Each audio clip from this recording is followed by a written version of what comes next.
يقول جل وعلا: وما أرسلنا من قبلك من رسول إلا نوحي إليه أنه لا إله إلا أنا فاعبدون.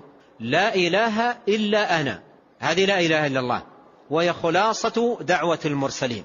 اقرأ الآية هذه وضم إليها قول الله سبحانه وتعالى في سورة النحل: ولقد بعثنا في كل أمة رسولا أن اعبدوا الله واجتنبوا الطاغوت.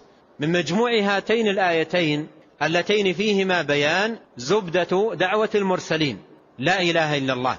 في الآية الأولى ذكر كلمة التوحيد بلفظها، وفي الآية الثانية ذكر كلمة التوحيد بماذا؟ بمعناها ومدلولها. في الآية الأولى قال: إلا نوحي إليه أنه لا إله إلا أنا، هذه كلمة التوحيد. ما معناها؟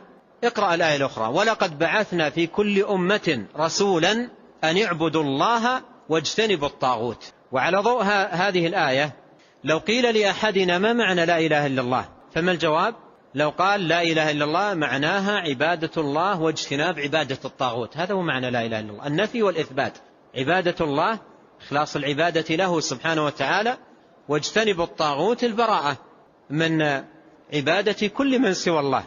والطاغوت مشتق من الطغيان، وهو ما تجاوز به الناس حده من معبود أو متبوع أو مطاع.